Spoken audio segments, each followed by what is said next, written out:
I still remember the exact moment my father decided I was a failure.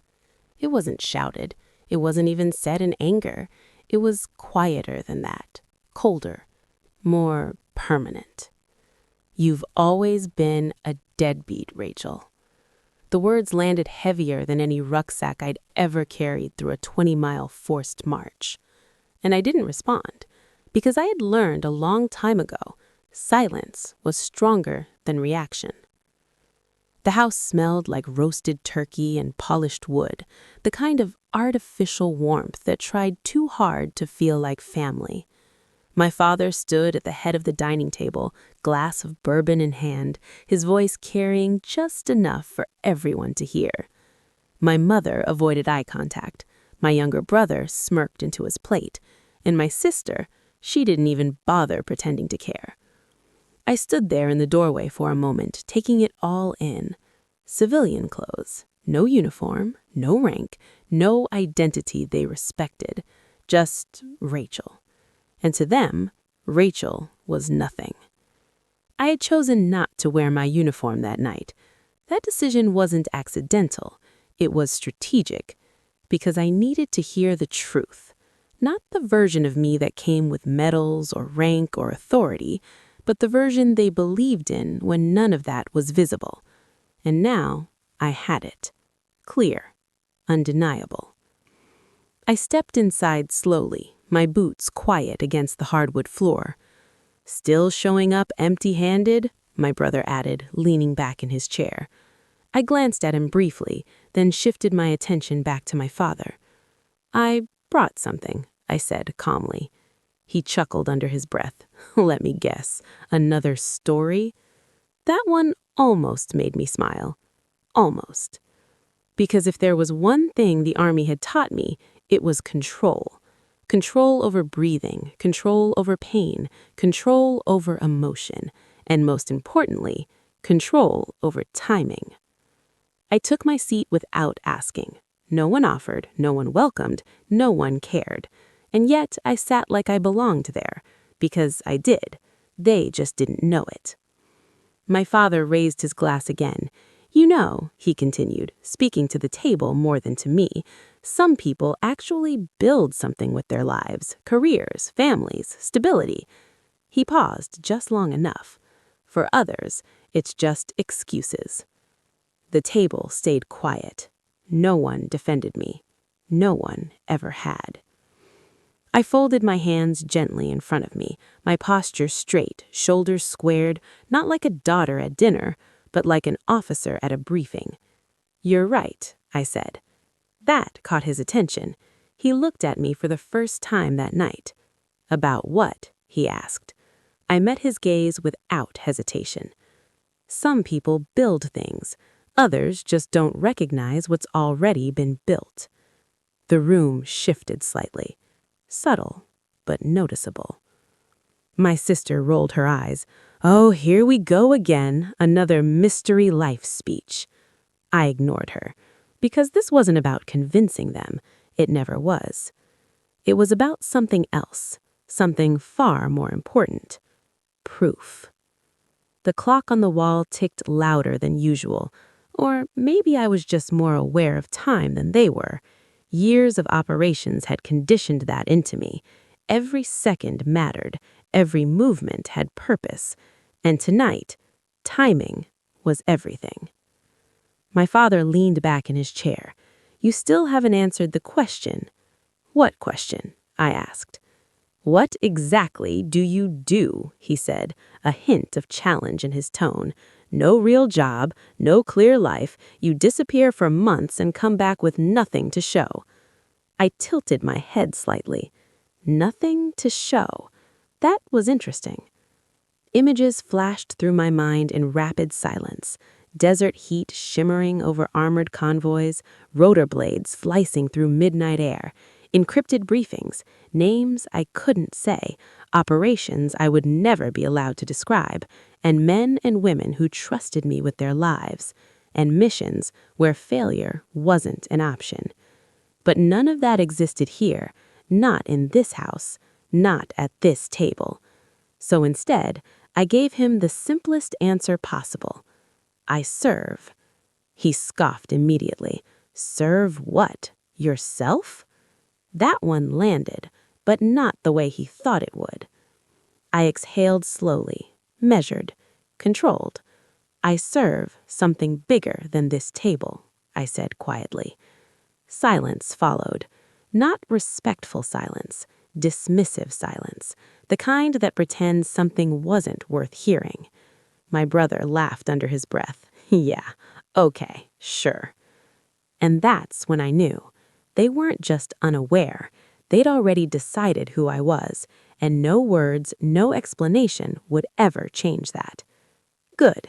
That made things simpler. Because I wasn't here to argue, I wasn't here to explain, and I definitely wasn't here to earn their approval.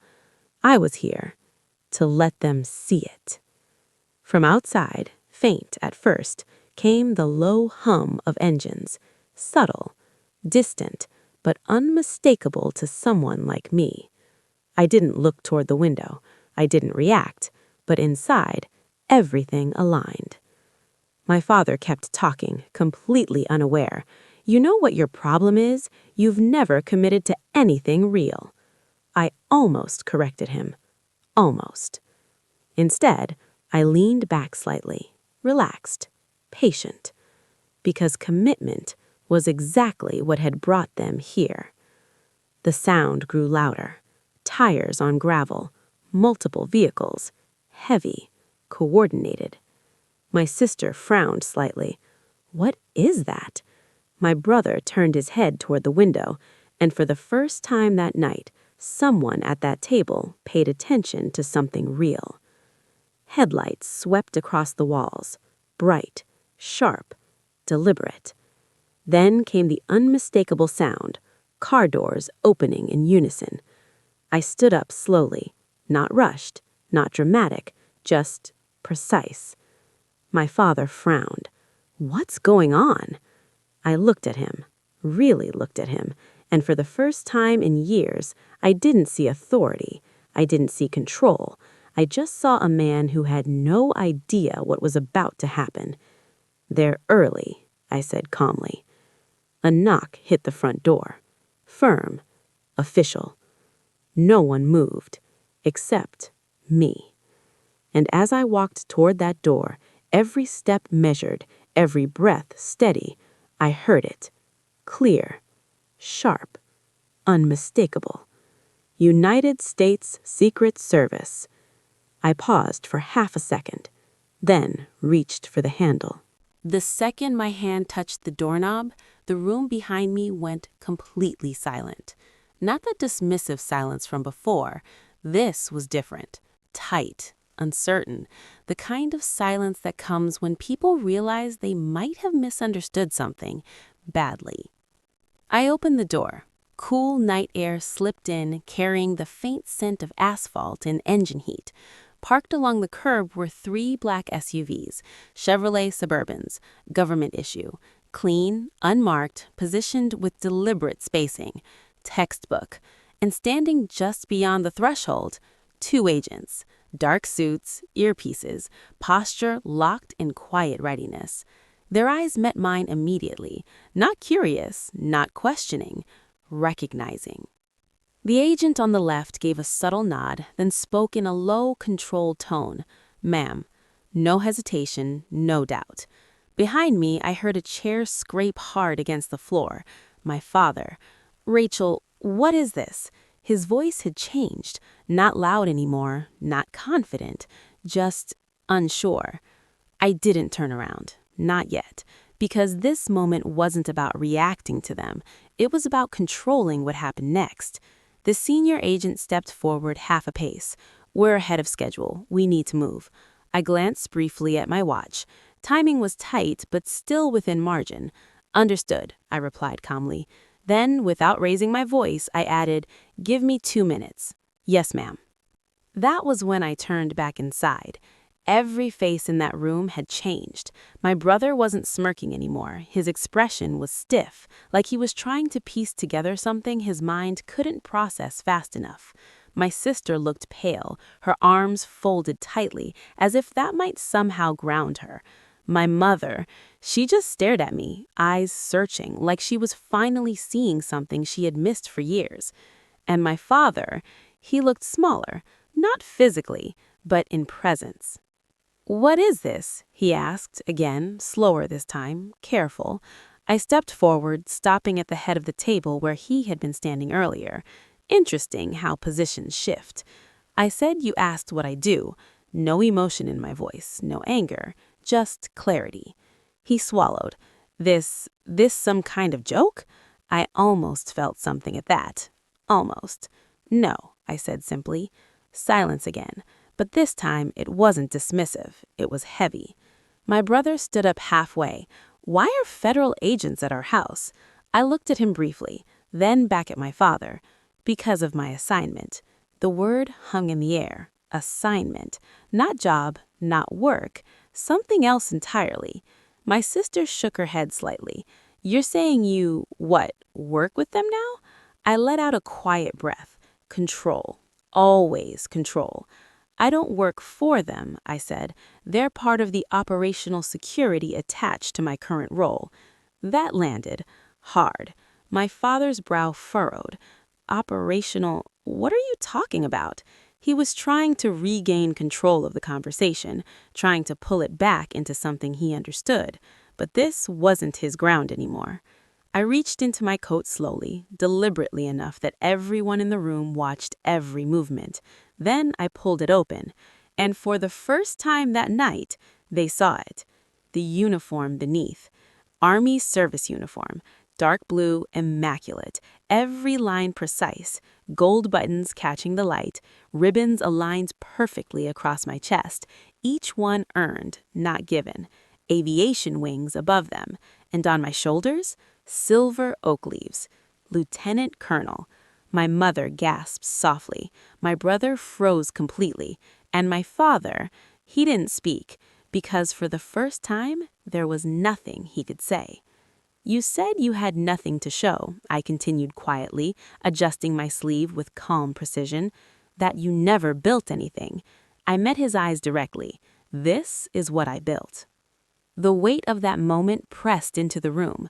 Not explosive, not dramatic, just undeniable. My sister took a small step back. "Since when?" "Years," I answered. My brother shook his head slightly. "That doesn't make sense. You were never—" "I wasn't what you expected," I cut in, firm, clean. That stopped him. My father finally found his voice again, though it lacked the certainty it once had. "You're telling me you're some kind of high-ranking officer now?" I held his gaze. "No," I said.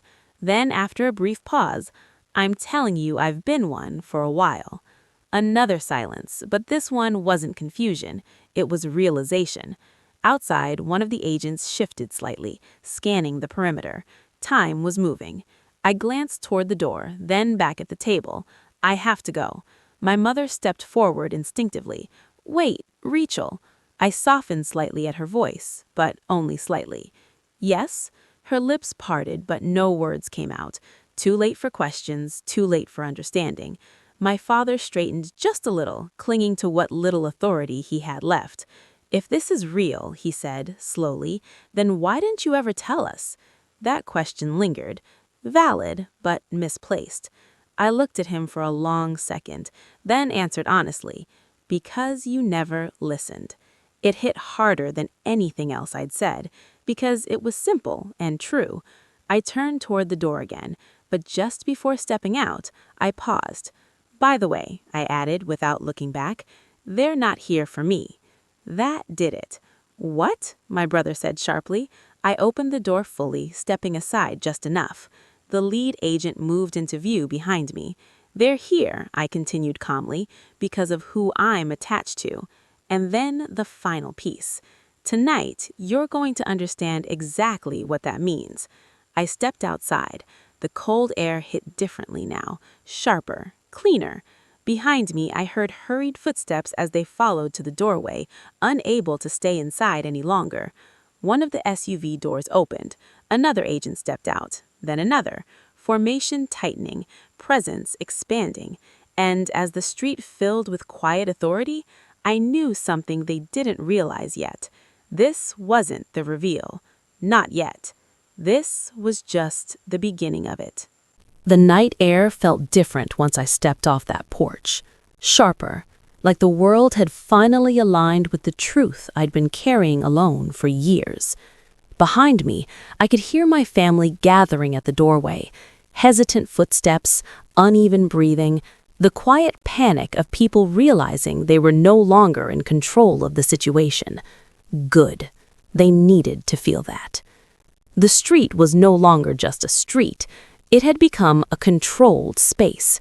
Perimeter established, sight lines covered, movement accounted for. Every detail intentional. 3 black SUVs idled in silence, their engines low and steady. Headlights cut across the pavement, illuminating the scene with harsh clarity. 2 additional agents had repositioned near the curb, their posture relaxed, but only to an untrained eye. I knew better. Every one of them was alert, watching, ready. And then it happened.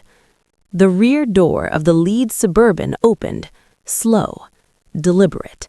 A man stepped out, mid-50s, composed, sharp eyes that missed nothing.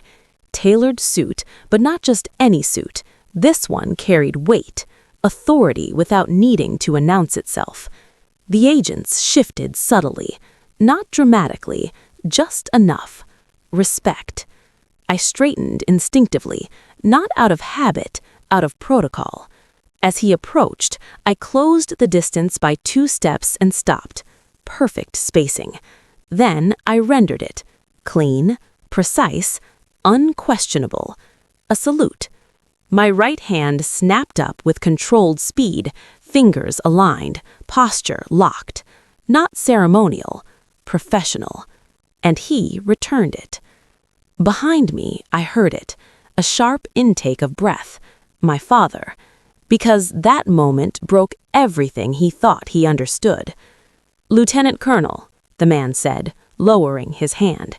His voice was calm, measured, but carried command. "Apologies for the early arrival." "Timing still works, sir," I replied. No hesitation, no uncertainty. Sir. That word didn't belong to my father, not out here. The shift was complete. The man nodded once, then glanced briefly toward the house. His eyes landed on my family, standing frozen in the doorway like spectators to something they couldn't comprehend. "Family?" he asked quietly. I followed his gaze for half a second. Affirmative. He studied them for a brief moment, not judgmental, not curious, just assessing. Then he looked back at me. Understood. That was all. No commentary, no questions, because whatever conclusions he reached, they weren't relevant to the mission. Behind us, one of the agents stepped forward slightly. "Route is secure. Departure window is narrowing." The man gave a subtle nod, then turned his full attention back to me. "We'll brief en route." "Copy that." And just like that, it was time. But before I moved, I turned. Slowly. My family hadn't stepped off the porch. They hadn't come closer. They didn't belong in this space, and for the first time, they knew it. My brother's face had completely lost his arrogance. He looked like someone trying to solve a problem with missing pieces. My sister's arms were no longer crossed. Now they hung stiffly at her sides, like she didn't know what to do with them anymore. My mother, there were tears in her eyes. Not dramatic, not loud, just quiet realization. And my father, he looked like a man who had just realized he'd spent years speaking with certainty about something he never understood. He stepped forward 1 pace, not fully, just enough to feel like he was doing something. "Rachel," he said, voice unsteady, What is this?" I held his gaze, but this time there was no need to prove anything. That part was already done. "This," I said, calmly, is my world." He shook his head slightly, like rejecting it might somehow make it less real. "You expect me to believe you're involved in something at this level?" I didn't answer immediately. Instead, I stepped back half a pace, creating space, opening the view. The man beside me, his presence alone shifted the atmosphere again. Not louder, not bigger, just not undeniable. "You don't have to believe it. Just watch." That's when the final confirmation came. One of the agents moved toward the rear vehicle and opened the door fully. Inside, a secure comm setup flickered, low-light screens, encrypted systems already active. The man gestured slightly, an invitation. I stepped forward, but before entering, I turned one last time. Not as a daughter, not as someone seeking approval, but as an officer who had nothing left to prove. "I told you I serve something bigger." My father didn't respond. He couldn't, because now he understood. I got into the vehicle. The door closed with a solid, final sound, muted the outside world instantly. Inside, everything shifted to operational mode. The man took the seat across from me, opening a secured folder. "Situation updated. We've got a deviation in movement patterns. Intelligence flagged it 20 minutes ago." I scanned it quickly. Details aligned. Threat assessment recalibrated. "Adjust route Bravo. Minimize exposure near choke points. We don't assume pattern stability." He nodded once. No questions. Because in here, there was no doubt about who I was. Outside, through the tinted glass, I could still see them, standing there, frozen in a moment that would stay with them for the rest of their lives. The engine shifted, convoy preparing to move, and just before we pulled out, I caught one last glimpse of my father. Not angry, not dismissive, just silent. The kind of silence that comes after everything you believed turns out to be wrong. The SUVs rolled forward, smooth, coordinated, and as the house disappeared behind us, I leaned back slightly, eyes forward, because the mission wasn't over. Not even close. The moment the convoy cleared my neighborhood, everything shifted back into operational rhythm. No more family, no more past, just mission. Streetlights streaked across the tinted glass as we accelerated onto the main road. Inside the vehicle, the low hum of encrypted systems blended with the soft clicking of keys and quiet radio chatter. Controlled, focused, familiar. I leaned forward slightly, reviewing the updated intel packet again. Satellite overlays, movement logs, behavioral anomalies. Pattern break occurred at 1900, the man across from me said, tapping the file. Deviation lasted 4 minutes. 4 minutes is enough, I replied, because it always was. He watched me for a second, not evaluating, just confirming, then gave a small nod. "You haven't lost your edge," he said. I almost smiled at that. Almost. "Never had the luxury to," I answered. And that was the truth. Because while most people built their lives surrounded by support, encouragement, and stability, I built mine in silence. The convoy took a sharp turn, tires gripping the pavement with precision. I let my gaze drift for a moment, not outward, but inward, back through the years. There was a time when I had tried to explain, tried to be understood. I remembered sitting at that same dinner table years ago, fresh out of basic training, my hands still carrying the faint marks of weeks of drills and repetition. I had spoken with energy back then. Hope. "I made it through," I had said, unable to hide the pride in my voice. My father hadn't even looked up from his plate. "Through what?" he had asked. That moment stayed with me, not because of what he said, but because of what it meant. It meant I was on my own. The memory shifted. Officer candidate school, the pressure, the expectation, the constant testing, not just physical, but mental, leadership under stress, decision-making under uncertainty. I had learned quickly, Not just how to lead, but how to endure. There were nights I didn't think I'd make it, moments when exhaustion blurred everything, but quitting was never an option, because quitting meant going back to being the version of me they believed in, and I refused to be that. The man across from me broke the silence. "You've been quiet." I blinked once, grounding myself back in the present. "Just recalibrating," I said. He studied me for a brief second, then nodded. He didn't need more than that, because in this world, we didn't ask unnecessary questions. Outside, the convoy slowed slightly as we approached a checkpoint. Coordination was seamless, pre-cleared, expected. I adjusted my sleeve unconsciously, fingers brushing against the ribbons on my chest. Each one carried weight, not symbolic, real. Air assault, overseas service, joint operations. None of them had come easy. None of them had come without cost. "Do you ever think about it?" he asked suddenly. I looked up. "Think about what?" He leaned back slightly. "What you gave up to get here." That question lingered. Not uncomfortable, just honest. I considered it for a moment, then answered. "No," I said. He raised his eyebrows slightly. "Because it was never a choice," I added. And that was the difference. For some, sacrifice is something you weigh, something you decide. For me, it was the only path forward. The convoy cleared the checkpoint and accelerated again. Time was tightening. I glanced at the digital clock on the console. We were cutting it close, but still within acceptable limits. "ATA?" I asked. One of the agents from the front replied, 8 minutes. "Good," I said. Everything was aligning. But even as the mission took priority again, a small part of my mind drifted back. Not to the house, not to the confrontation, but to something quieter. The look on my father's face. Not confusion, not anger, regret.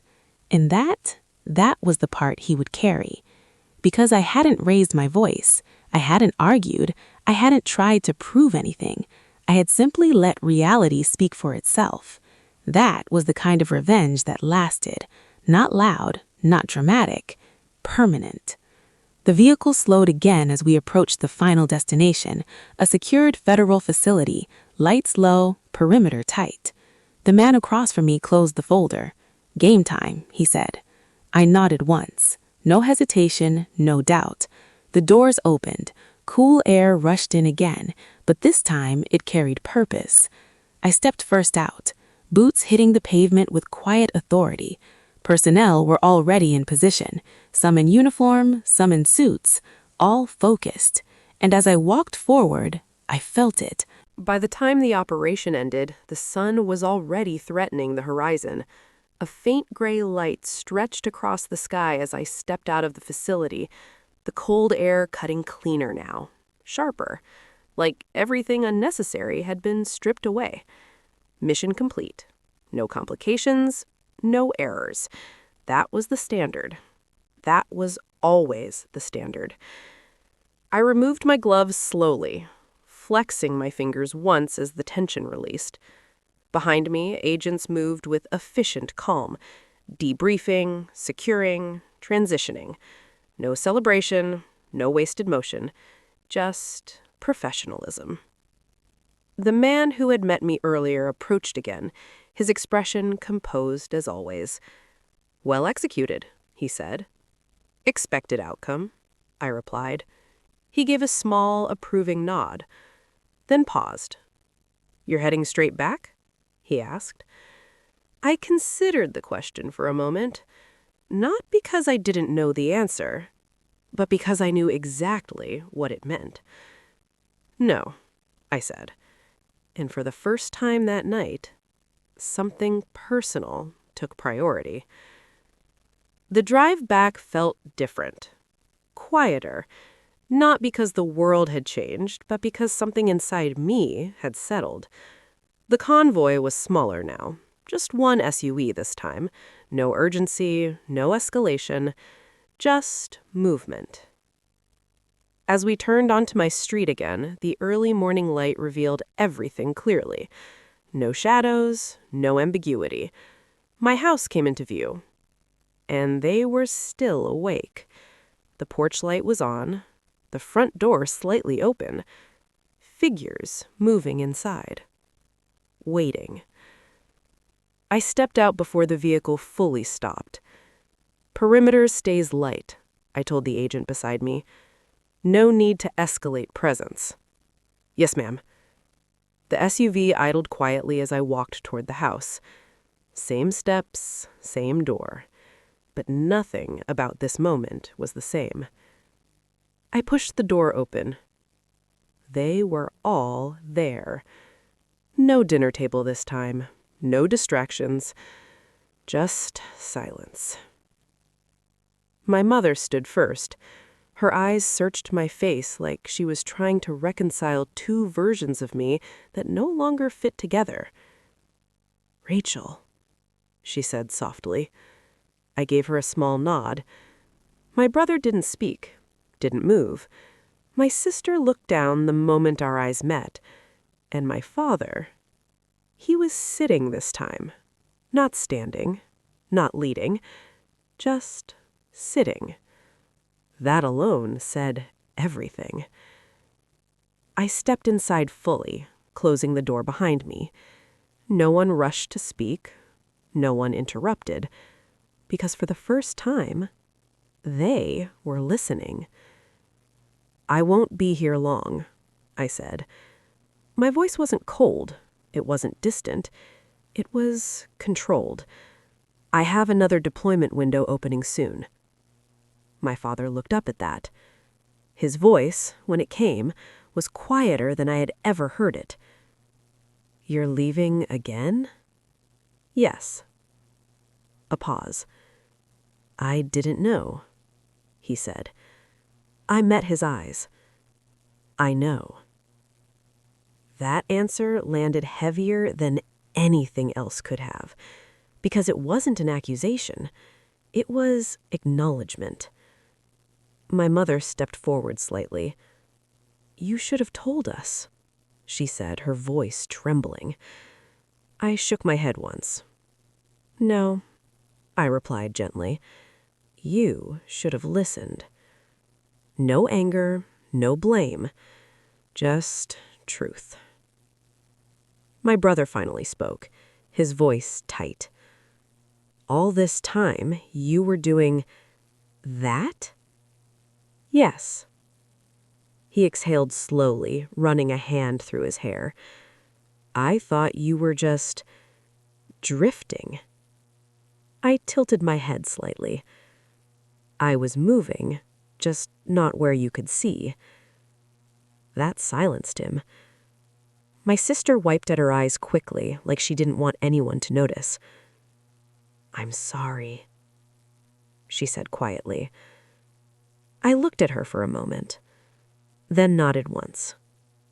Not forgiveness, not rejection, just acknowledgement.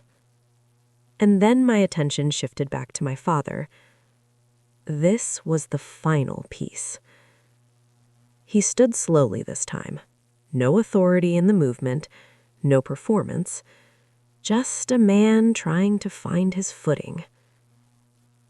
"I was wrong," he said. Simple, direct, but late. I held his gaze. "Yes," I said. No comfort, no softening, because some truths don't need to be eased. They just need to be accepted. The room stayed quiet, but it wasn't heavy anymore. It was clear. I adjusted my coat slightly, preparing to leave. I didn't come back for apologies. My father's brow tightened slightly. "Then why did you come back?" I paused at the door, then answered without turning around. "To let you see me." Thanks for watching. Subscribe to the Heart Listens Stories for more powerful, emotional stories like this.